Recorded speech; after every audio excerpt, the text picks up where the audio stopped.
Hoje pela manhã, o pastor Fernando ministrou sobre a cura, né, a libertação do Gadareno, ou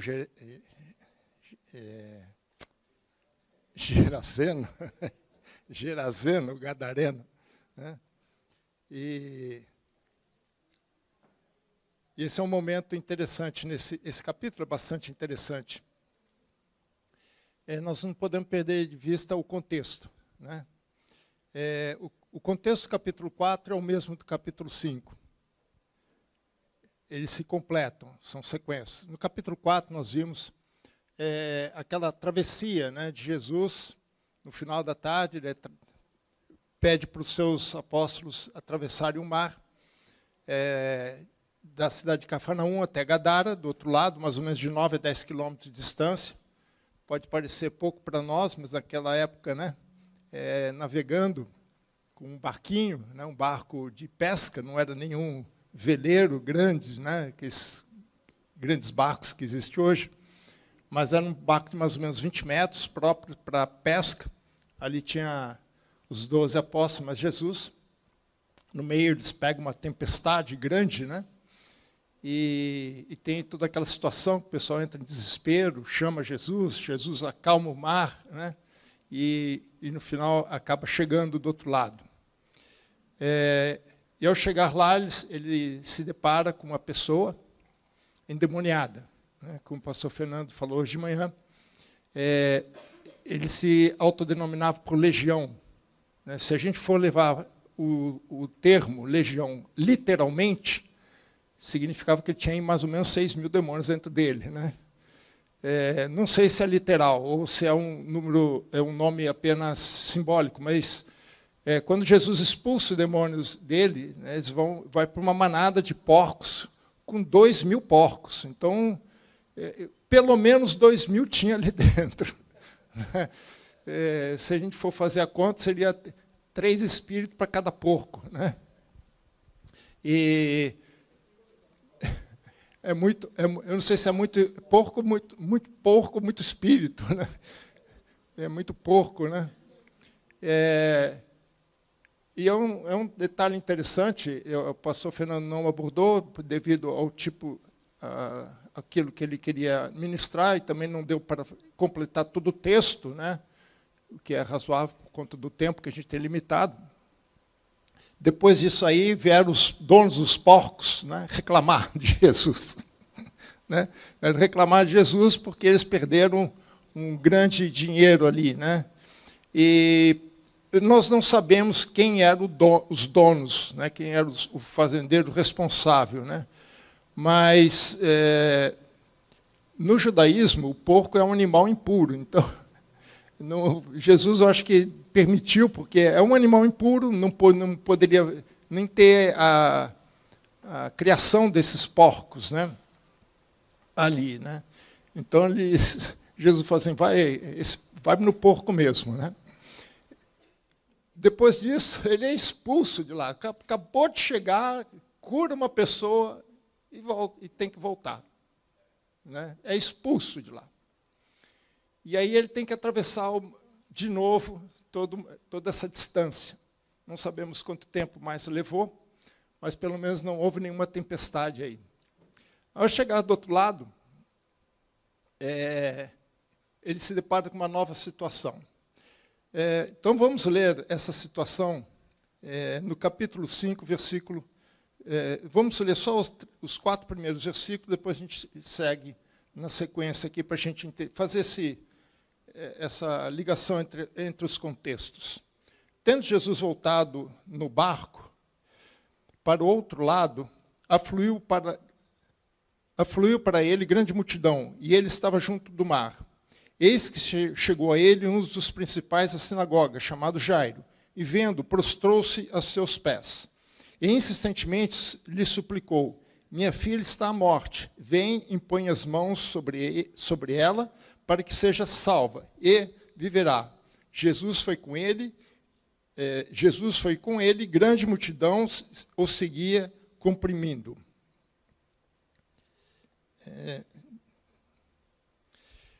É interessante esse texto, porque como eu disse, lá em Gadara, Jesus não foi muito bem recebido, né? Apesar de ele ter libertado uma pessoa, né, um jovem, de uma legião, sabe lá quantos eram ali, mais de 2.000 com certeza era.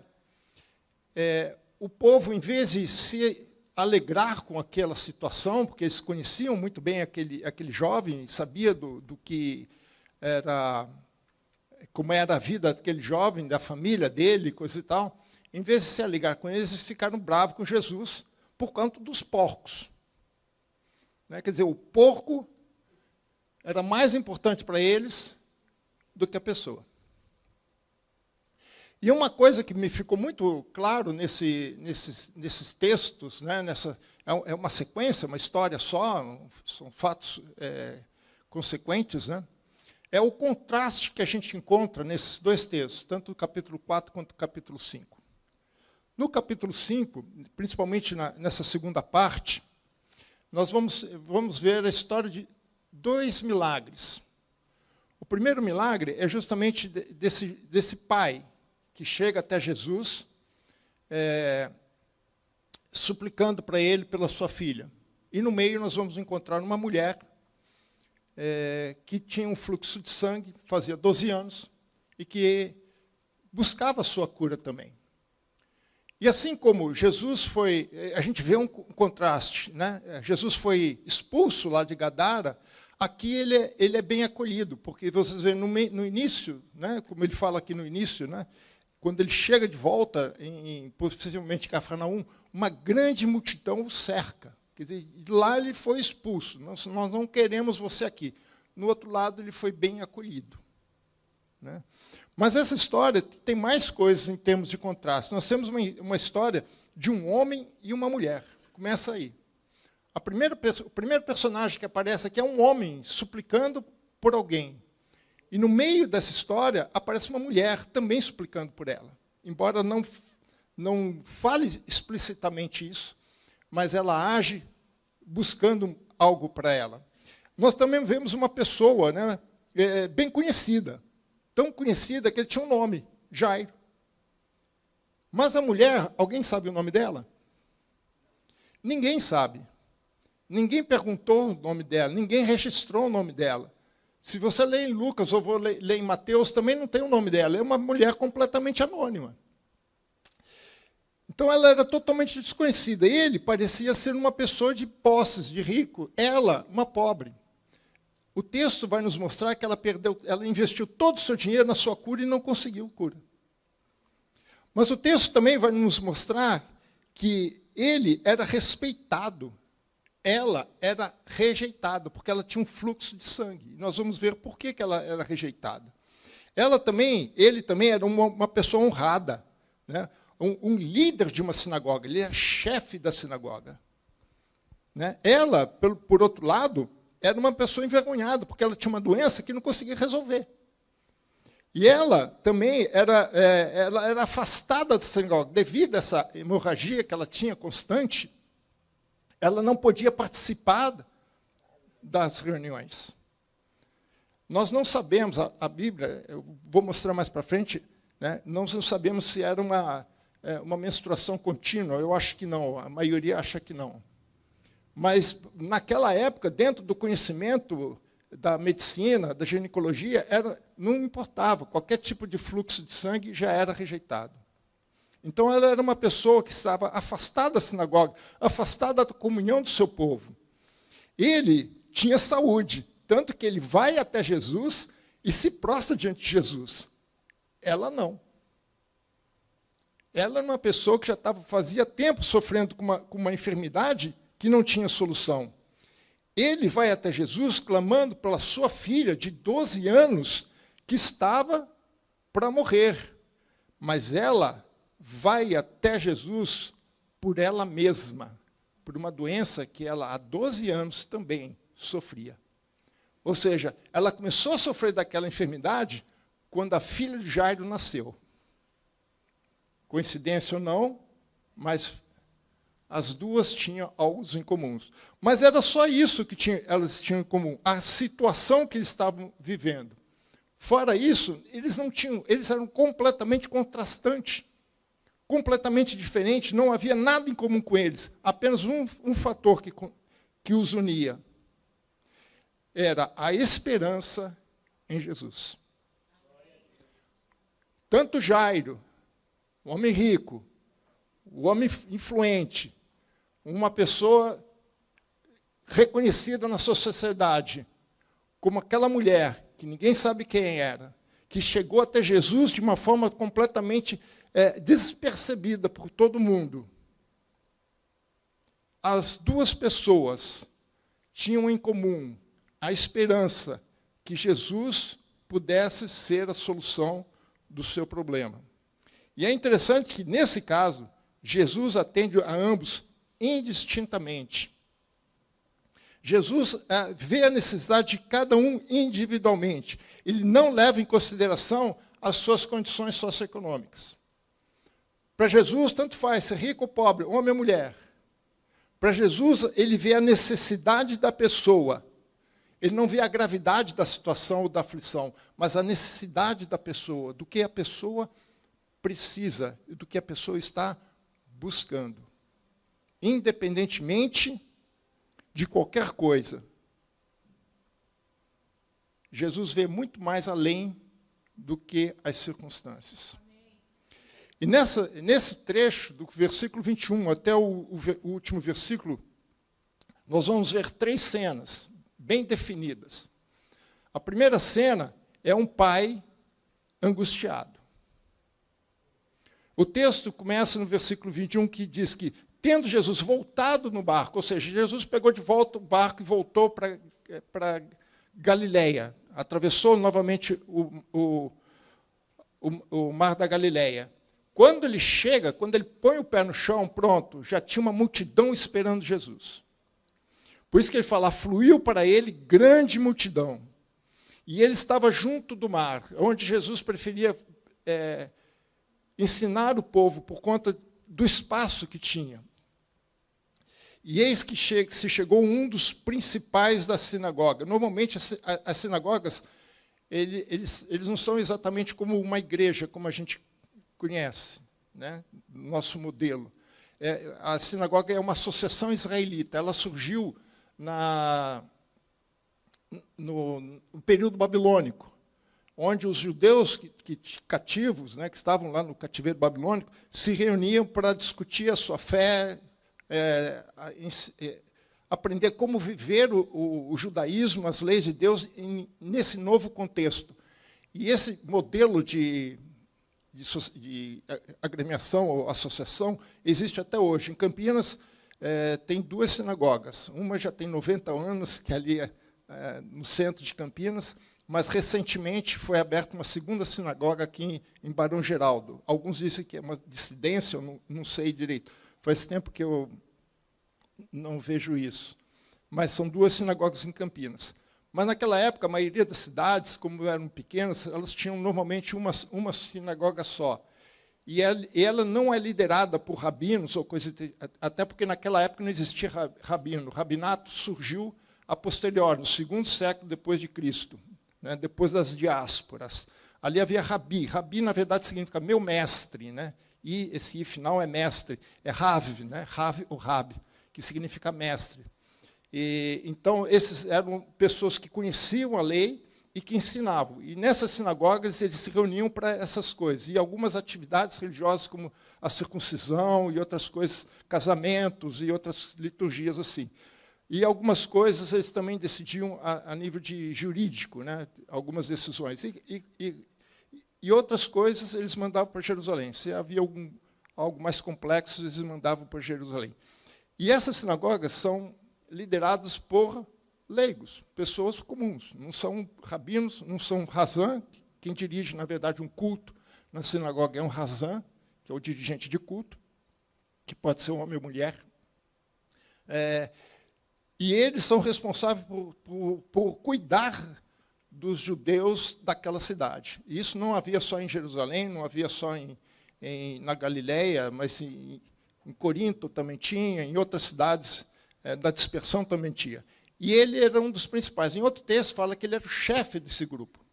Então, ele era o líder dos grupos, era a pessoa mais alta. E essas pessoas não são qualquer pessoa, são pessoas que são reconhecidas pela sociedade como pessoas sábias e que podem conduzir o grupo, né, a sociedade judaica daquela cidade nas tradições judaicas. Então, pessoal, ele não era qualquer um. Eu conheci aqui os dois, o rabino, não, o presidente aqui, naquela época, né, não sei quem é hoje, era o Martim Levi naquela época. Então, e veja só a situação, ele era um principal, ele era um homem de posição, uma pessoa reconhecida pela sociedade. E, inclusive, tem o seu nome, Jairo. Ele vai até Jesus e diz, prostra-se diante de Jesus. Prostrar-se aqui é cair no chão. Em Mateus fala, usa uma outra palavra. A palavra aqui é caiu no chão, caiu de joelho no chão. Em Mateus, prostrar no sentido de adorar. Aqui não. Aqui tem outro sentido. É simplesmente cair no chão, caiu no chão aos pés de Jesus. E insistentemente suplicou pela sua filha.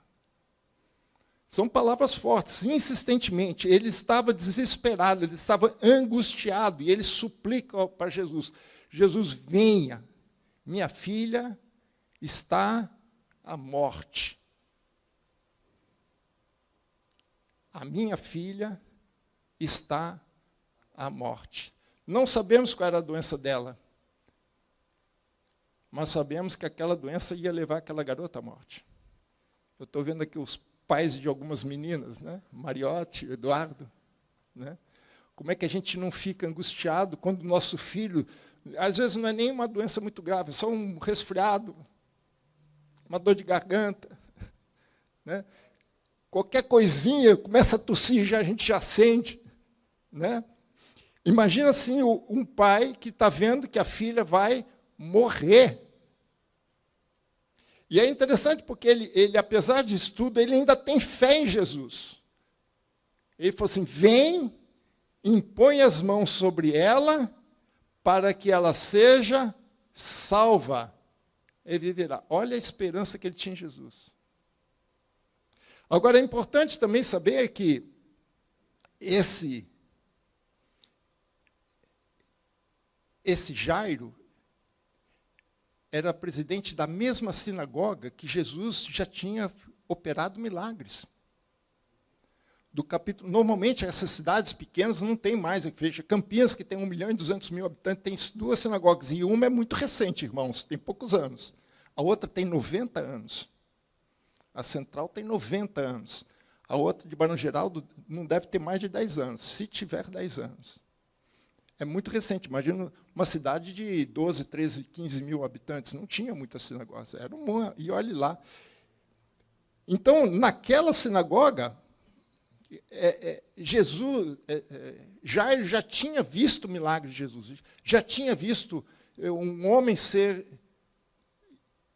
liberto do embandomento. Aliás, foi o primeiro milagre que Jesus fez ali, pelo menos em Marcos, registrado em Marcos. Ele viu um homem com o braço ressequido ser curado. Então, ele conhecia aquilo, ele presenciou, ele estava lá. Dificilmente ele não estaria ali. Como chefe da sinagoga, Jesus estava lá, ele estava lá junto. Então, ele viu a Jesus fazendo milagres. E essa presença dele, visto, o seu próprio testemunho de ver aqueles milagres, é o que o animou a buscar Jesus. Ele pensou assim, se ele curou aquele endemoniado, se ele curou aquele homem de mão ressequida, por que ele não pode curar minha filha? E é isso que ele vai atrás.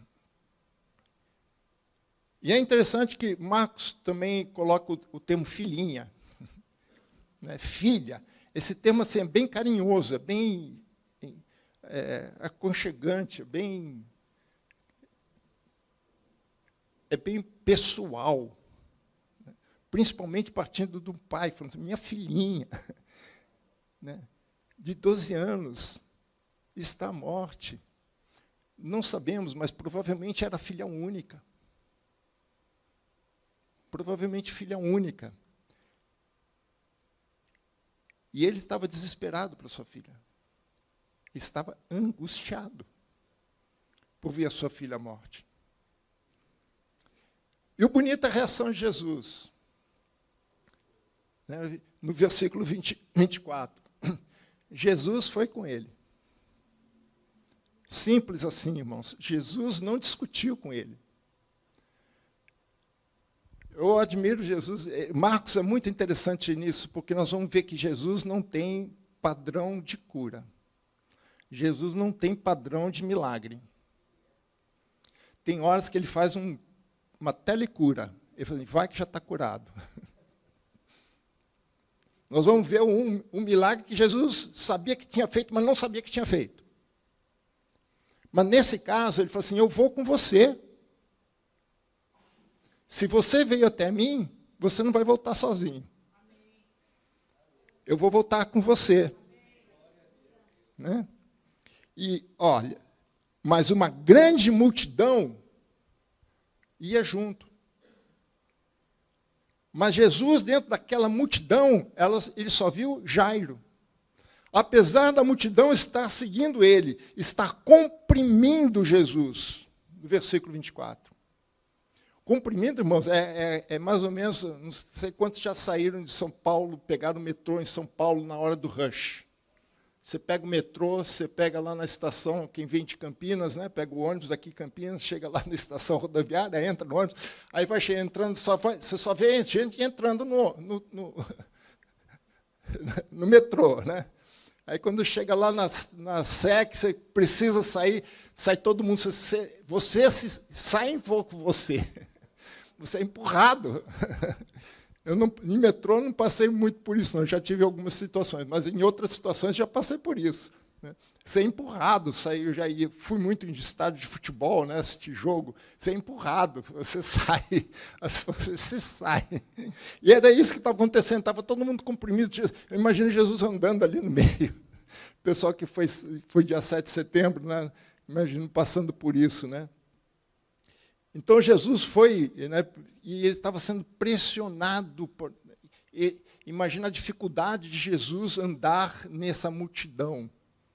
Eu não sei qual era a distância de onde ele estava na praia até chegar na casa de Jairo, na cidade, se o bairro que ele morava era perto ou distante, mas aquela multidão foi levando ele junto, dificultando. Eu imagino o desespero de Jairo, não vai dar tempo, não vai dar tempo, não vai dar tempo.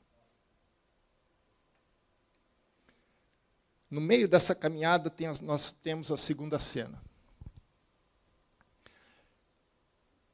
A segunda cena começa no versículo 25 e 26. Acontece que certa mulher, veja, não tem nome, certa mulher, que havia 12 anos, vinha sofrendo de uma hemorragia e muito padecera à mão de vários médicos, tendo despendido tudo quanto possuía, sem, contudo, nada aproveitar, antes, pelo contrário, indo a pior. Uma mulher estava ali no meio daquela multidão, não sabemos quem ela era.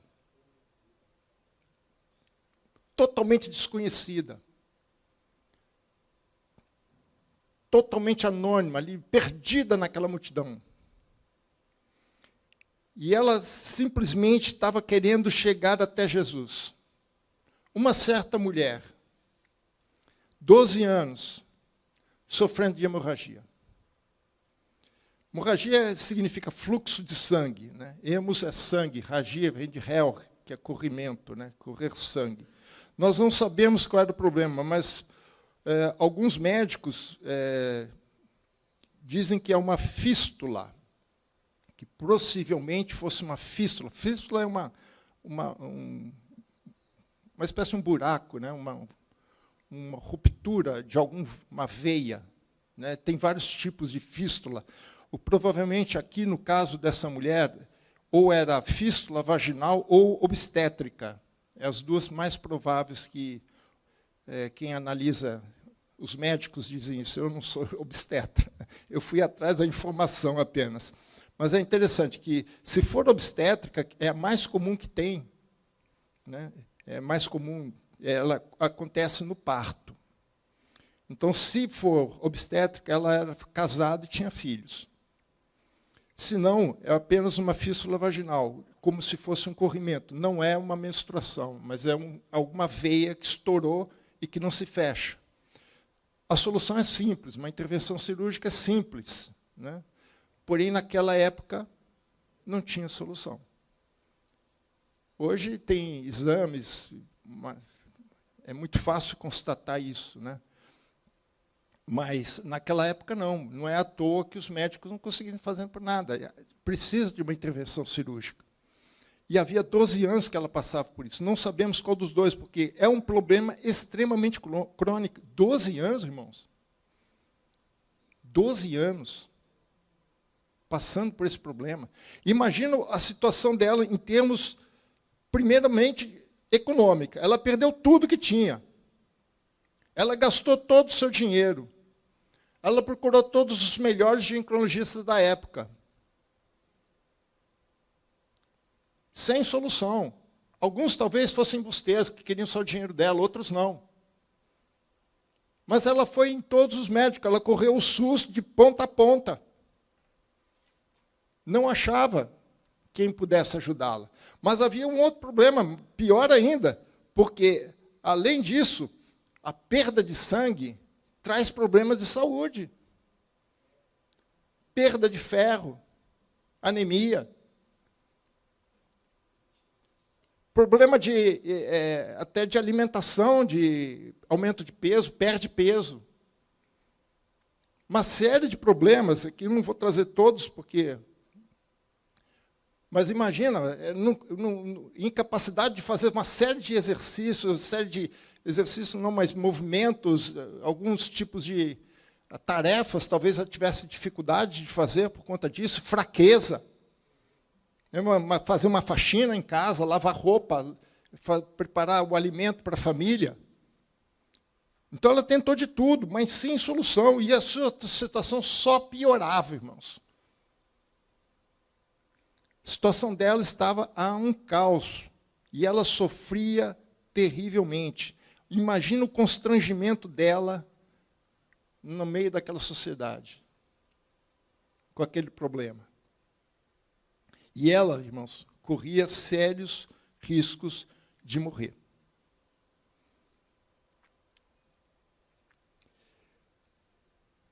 Além disso, havia aspectos sociais e religiosos. Como eu disse, ela estava afastada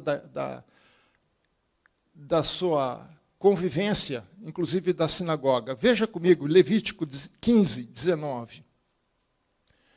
Levítico 15, 19. Diz assim, a mulher, quando tiver um fluxo de sangue, aquele não define qual tipo de fluxo, embora ele esteja mais especificamente o menstrual, né, que ele fala. Se este for o fluxo costumado do seu corpo, ou seja, menstrual, a menorreia, estará 7 dias na sua menstruação, e qualquer que a tocar será imundo até a tarde. Imagina se ela é casada. Ela não tinha condição de se purificar, irmãos. Não tinha condição. Veja só também nesse mesmo capítulo, versículo 25. Também a mulher, quando emanar fluxo de seu sangue por muitos dias fora do tempo da sua menstruação, ou quando tiver fluxo de sangue por mais tempo do que o costumado, todos os dias o fluxo será imunda, como nos dias da sua menstruação. Ou seja, ela estava 12 anos imunda. Por isso que ela não podia entrar na sinagoga. Os judeus, naquela época, já não tinham o costume de tocar em qualquer mulher que não fosse a sua esposa, fora de casa. Imagina nessa situação. Então, ela não podia tocar em ninguém, e se tocasse, essa pessoa ficava imunda. E ela estava imunda por 12 anos. Ela não tinha como se purificar. Ou seja, não tinha qualquer maneira de fazer para que ela pudesse voltar a ter a convivência social correta, completa, plena. Ela não podia nem ir na igreja. No caso dele, sinagoga. Veja o drama dessa mulher. O desespero dessa mulher. Se no primeiro nós vemos um homem angustiado, agora nós vemos uma mulher angustiada. Se um estava preocupado com a filha que estava morrendo, ela estava preocupada com a própria vida, porque ela também podia morrer. Versículo 27 e 28. Tendo ouvido a fama. Olha onde a fé dela se baseia, irmãos. Tendo ouvido a fama. A fé vem pelo ouvir. A fama de Jesus vindo por trás dele. Por entre a multidão. Escondida. Imagina, irmãos, ela tinha um fluxo de sangue, ela estava impura. Se ela tocasse alguém, ela estava impura. Ela vai escondida na multidão, porque ela não podia ser identificada. Ela vai escondida. Ela toca-lhe a veste. Tocar a veste é segurar na veste. Não é tocar, simplesmente encostar. Porque dizia, se apenas lhe tocar as vestes, ficarei curada. Irmãos, a situação dela era tão grave que ela não tinha nem coragem de enfrentar Jesus de frente, como Jairo fez. A situação dela era mais crítica. A situação dela era tão crítica que ela não queria nem ser identificada por ninguém, que ninguém soubesse que ela estava ali no meio. Porque se alguém identificasse ela, você está impura. Você não pode tocar em ninguém. Fica fora. Mas é interessante que aqui o texto diz assim, porque ela dizia, a forma como está escrita é mais ou menos assim, dizia para si mesma, de forma constante. Ou seja, ela estava pensando assim, eu vou tocar nele, porque se eu tocar, eu vou ser curado. Eu vou tocar nele, se eu tocar, eu vou ficar curado. Se eu tocar nele, se tocar nele, vou curado. Ela focou no seu problema. Ela focou na solução. Ela focou naquilo que ela tinha esperança. Ela não se permitiu tirar o foco da sua solução. Ela olhou para Jesus e disse, se eu tocar, se eu tocar, se eu tocar, se eu tocar, se eu tocar. Não permitiu que nenhum outro pensamento tirasse ela da sua solução. E esse tocar, irmãos, é interessante. Depois, se os irmãos quiserem ler, lá em Números, capítulo 15, versículo 38 e 39, na lei de Moisés, dizia que o homem ele tinha que usar uma espécie de uma camisa, e do lado das camisas tinha que ter umas franjas. Essas franjas, que são chamadas de borlas, elas são colocadas para o judeu lembrar das leis de Moisés. É nessa borla que ela busca tocar. Então, aqui é um outro simbolismo, né? Tocando na lei de Deus, naquilo que simboliza a lei de Deus. Por isso não é tocar, simplesmente encostar, mas é tocar, agarrar.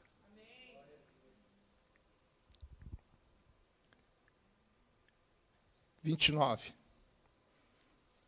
E aqui está uma palavra mágica, importante em Marcos, para a gente entender Marcos. Versículo 29. E logo se lhe estancou a hemorragia. A palavra mágica aqui é logo. É a palavra que mais aparece em Marcos.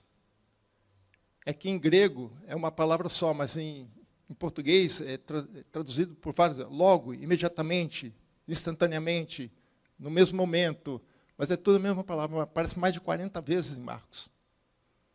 E logo que ela tocou, que ela segurou na camisa de Jesus, lhe estancou a hemorragia. A fístula se fechou. E é interessante que a palavra hemorragia aqui não é a mesma lá de cima. A primeira palavra, hemorragia, significou o próprio fluxo do sangue, o próprio corrimento de sangue. Aqui não. Aqui é uma outra palavra que significa a fonte do sangue. De onde estava saindo o sangue. É como se estivesse assim, falando assim, fechou a torneira. Você abre a torneira, deixa, está pingando. Fecha. Quando você fecha, o que acontece? Para de pingar. Na primeira, ela fala do problema. Na segunda, ele mostra a solução, porque ele fechou a torneira. Jesus não soluciona somente o fluxo do sangue. Você resolve o problema que o fluxo, de onde vem o fluxo. A solução é completa. É o que causa o fluxo. O mais importante é resolver a causa, não a consequência. Então, a fístula, supondo que seja uma fístula, possivelmente seja, fechou. Como, irmãos? Glória a Deus. E ela se livrou, continuando, e sentiu no corpo estar curada do seu flagelo, do seu infortúnio, daquela praga que acometia ela durante 12 anos.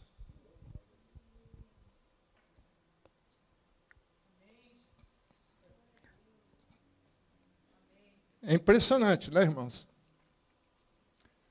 Ela simplesmente colocou na cabeça, Jesus pode me curar. E não vai ser uma multidão que vai me atrapalhar. Versículo 30, 31.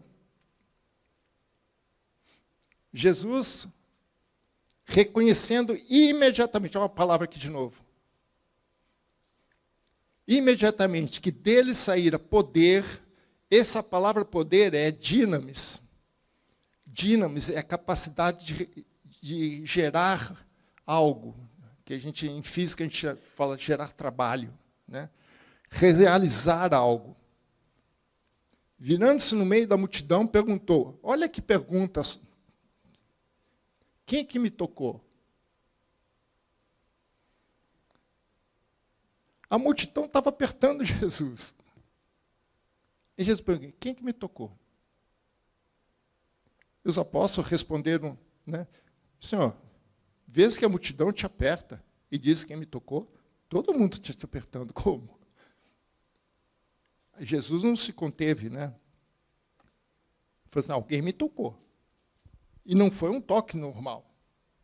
Não foi um toque simplesmente de encostar em mim. Ou seja, a atitude daquela mulher, a ação daquela mulher não passou despercebida por Jesus. Mesmo em meio a essa multidão toda que o apertava, ele reconheceu que algo acontecera. Que esse poder realizou algo, alguma coisa aconteceu, Jesus sabia. Ela, na verdade, queria passar por despercebida, sem ser reconhecida, ela só queria a solução dela. Mas na multidão, ninguém a reconheceu, mas Jesus reconheceu. Jesus não passa por despercebido, alguém me tocou.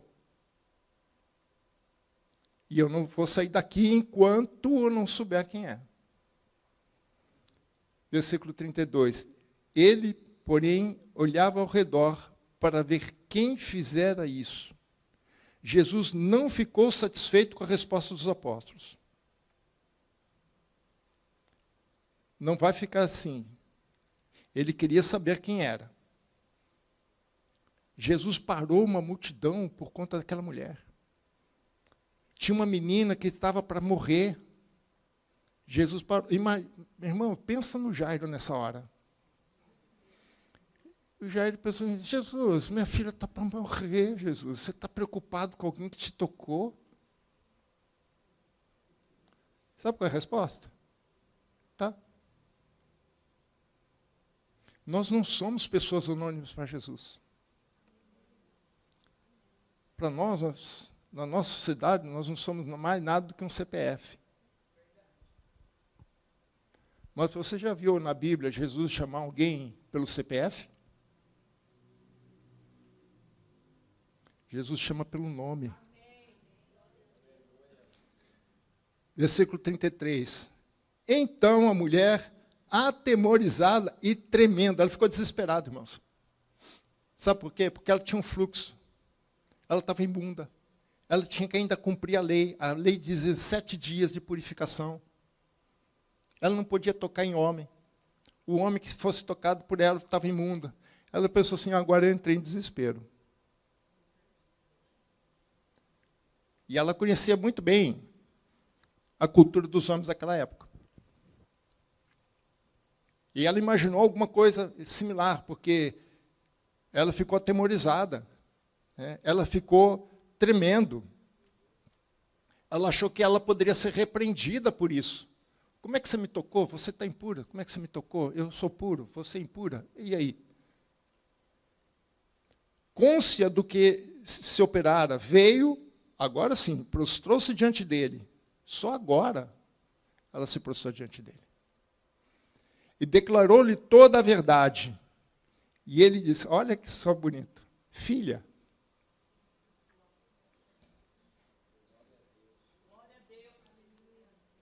Filha.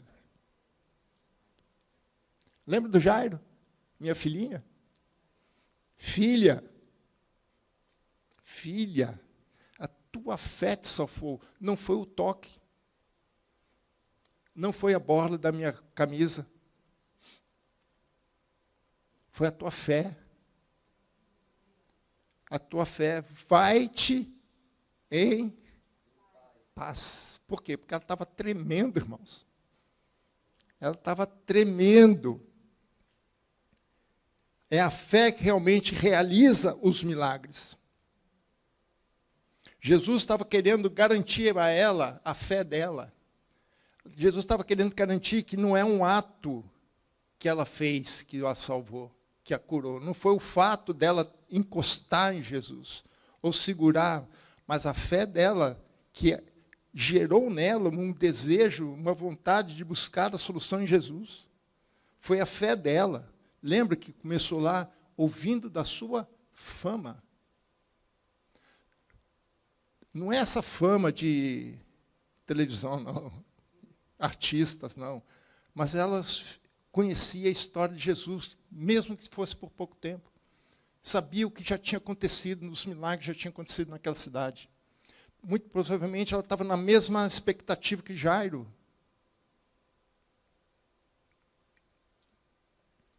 Por isso, Jesus, para aquela multidão, para garantir a ela que a fé dela a salvou, a curou, e que ela podia ir em paz. Ou seja, não se preocupe mais com o seu problema. Finito. C'est fini. É interessante, né? Novamente o contraste aqui, né? O atemorizada e tremendo com a paz.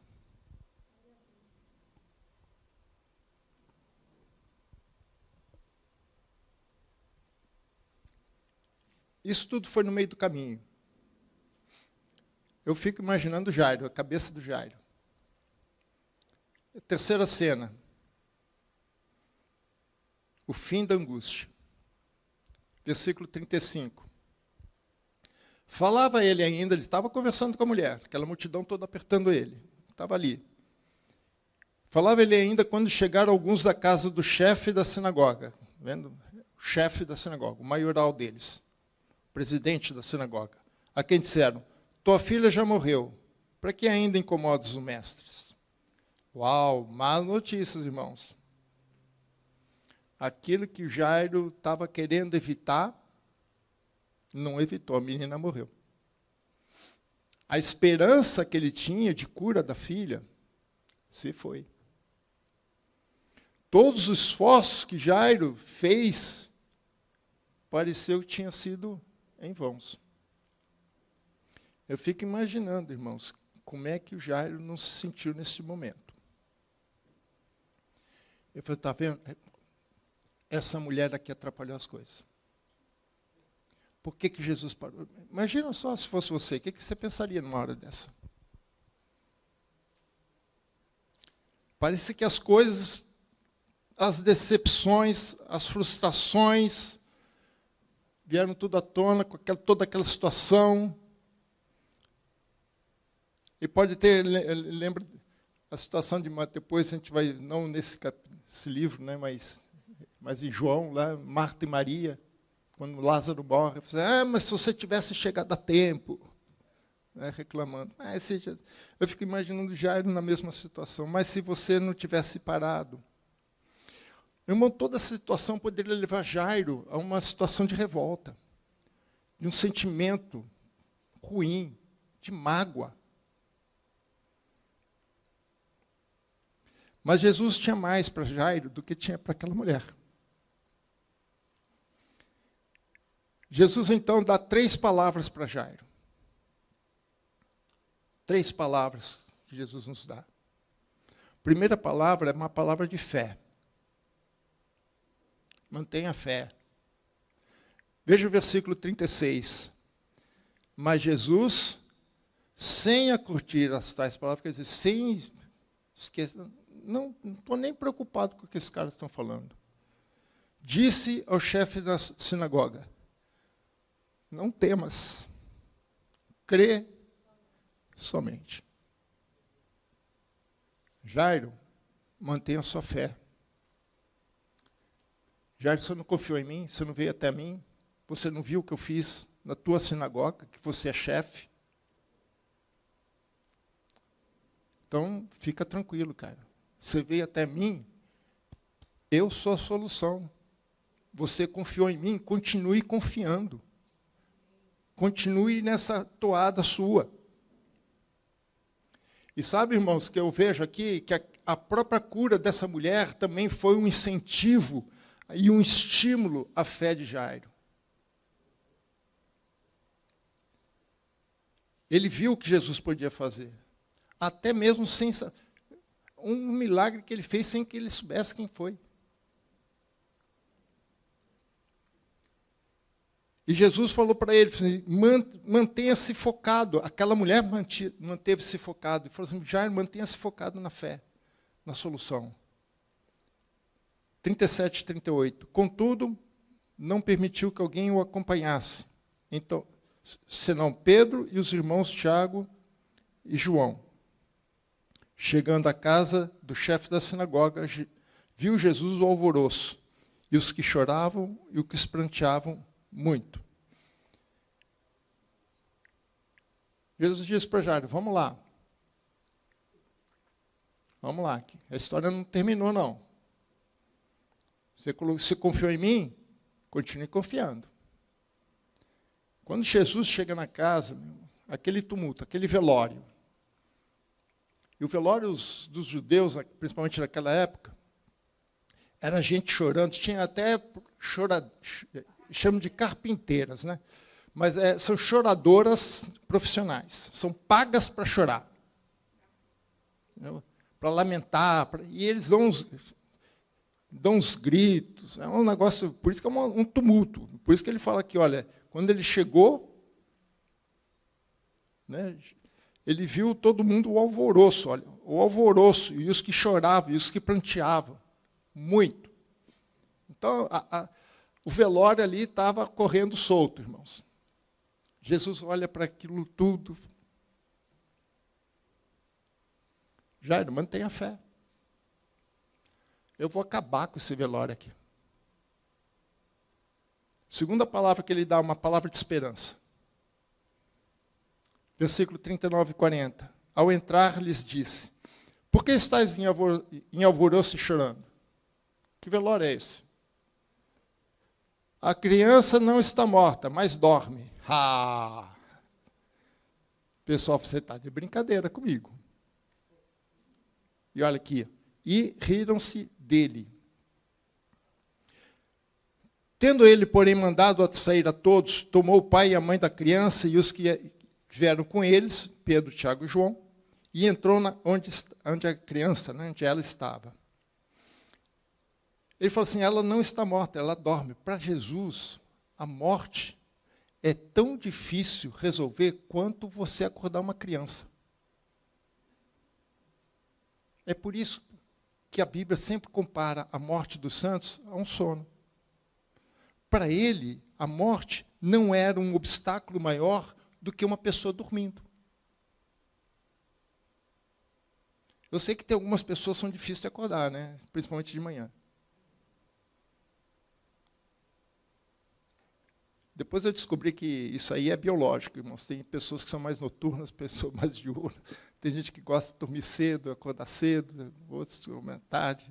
Né? Isso é biológico. Mas para Jesus, a morte não é um obstáculo, irmãos. É tão difícil Jesus ressuscitar uma pessoa quanto você acordar uma pessoa. Mas eles riram, eles ridicularizaram. Ele falou, esse cara não sabe o que ele está falando. A menina morreu, acabou, não tem jeito. Nós estamos aqui já faz algum tempo aqui fazendo toda a nossa liturgia aqui. E Jesus falou assim, para com essa brincadeira, acabou o velório, vamos embora. E a Bíblia diz que ele diz que ele mandou todos sair, ou seja, ele expulsou todos. A palavra é expulsou mesmo. A palavra é expulsou. Ele não mandou embora, ele expulsou todos. Ele falou assim, simplesmente assim, vão embora. Por quê? Porque o velório acabou. Chega. O velório acabou, irmãos. Jairo, fica na esperança, porque tua filha não morreu. Não, Jesus, não, ela só está dormindo. E a terceira palavra para ele é uma palavra de poder, ou palavra de autoridade. 41 e 42. Tomando-a pela mão, disse, Talita cumi, que quer dizer, menina, eu te mando, levanta-te. Olha a palavra de novo aqui, olha, terceira vez, imediatamente. Imediatamente a menina se levantou e pôs-se a andar, pois tinha 12 anos. Então ficaram todos sobremaneira admirados.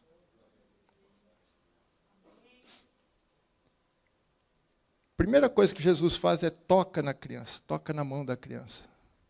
Eu não sei se tem algum significado mágico ou espiritual, mas sempre tem um toque no meio, né? A mulher, para ser curada, tocou em Jesus. Agora é Jesus que toca. Jesus toca na criança, pega pela mão, tem um contato. Não é algo impessoal, é algo pessoal. E uma palavra de ordem. Em Lucas 8:54, diz que ele falou em voz alta. Ele não cochichou. Oh, levanta. Não, ele deu um berro. Não vou dar aqui porque por causa do microfone. Mas Jesus gritou, acorda. Menina, levanta. E sabe o que aconteceu? Levantou. Sabe por quê? Porque a ordem de Jesus tem poder, tem autoridade. Ela se levantou, ela já tinha 12 anos, ela tinha capacidade de andar e tudo. Lá em Lucas fala que, Lucas 8:55 fala que voltou-lhe o espírito já tinha saído dela, voltou-lhe o espírito. Voltou-lhe o espírito, e ela ressuscitou, e ela pôs-se a andar, como se nada tivesse acontecido. Não sabemos qual foi a doença dela, não sabemos nem por que ela estava morrendo, mas quando ela levanta, é como se tivesse simplesmente dormido. Acordou, levantou. E o que mais? Ela ainda tinha fome. Depois a gente vai ver no versículo seguinte. Mas todo mundo ficou admirado. Eles ficaram, a palavra em grego aqui eles tiveram um grande êxtase, quer dizer, eles ficaram extasiados com o que aconteceu, eles ficaram atônitos, desorientados. O velório acabou mesmo, irmãos. A menina acordou, a menina levantou. E é interessante pelo menos no Evangelho de Marcos, comparando historicamente a cronologia dos milagres de Jesus, parece que esse foi a primeira pessoa que Jesus ressuscitou, pelo menos registrado nos Evangelhos. E isso é um fato importante. E 43, mas Jesus ordenou-lhes expressamente que ninguém o soubesse, para não criar expectativas erradas. E mandou que dessem de comer à menina. Lembra da mulher? Jesus não queria que ela saísse de lá de qualquer jeito. Ele não somente queria conversar com a mulher, saber o que aconteceu, mas dar uma palavra para ela, de ânimo. Dizer para ela que ela estava curada, que ela estava liberta. Ela tinha problemas não só físicos, mas emocionais. O problema dela era tão sério que ela não queria nem se apresentar diante de Jesus. Ela ficou atemorizada quando Jesus perguntou sobre ela. Jesus sempre tem uma palavra de ânimo, uma palavra de preocupação com a pessoa. Porque Jesus não quer simplesmente curar o físico, ele quer ir além disso. E é interessante que ele fala aqui, dá de comer para a menina estava com fome. Olha com que Jesus se preocupou em ela comer. Alimentar a menina. É um cuidado com o bem-estar da menina. Assim como Jesus também se preocupou com o bem-estar daquela mulher. Não só físico, mas emocional e espiritual. São milagres interessantes, né, irmãos?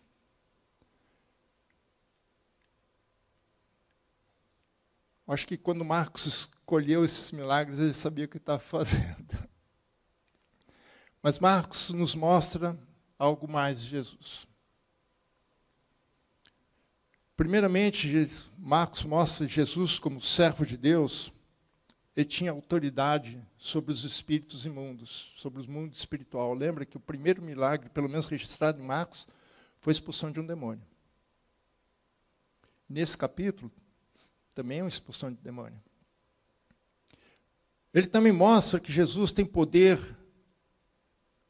autoridade sobre as enfermidades. Essa mulher tinha 12 anos enferma. Quanto tempo, irmãos? Quanto tempo não é? Essa mulher não passou sofrendo. E Jesus cura essas pessoas. Mas Jesus também, Marcos também registra que Jesus também tem poder sobre a natureza. Lembra da tempestade? Quando Jesus repreende o vento, aquieta-te, e o pessoal fica atônito. Como é que o cara fala com vento? Tem gente, o pastor Fernando hoje de manhã falou sobre pessoas que têm cachorro, né? Comunhão com cachorro. Você conversa com cachorro. Se alguém está conversando com cachorro, você vai ter algum problema. Né? É lógico que existe a brincadeira, né? A gente brinca, né? Mas imagina um cara conversando com um cachorro, trocando ideias, né? Agora, com vento, irmãos. Cachorro você pode, né? Acha, né? Acha. Não faz isso. Agora, você fala para o vento. Mas Jesus tinha poder sobre o vento, sobre a natureza. Mas Jesus vai além disso. Jesus também Marcos também mostra que Jesus, como servo de Deus, ele também tem autoridade sobre a morte. E aqui Jesus começa a sinalizar a sua obra. Sua morte e ressurreição. E com a morte dele, com a ressurreição dele, ele também garante a nossa morte e a nossa ressurreição. Jesus vai mais além. Tem poder sobre tudo. Porque ele é o servo de Deus. Aquele que tem toda a autoridade para fazer o que precisa ser feito para cumprir a ordem de Deus. Amém? Deus abençoe.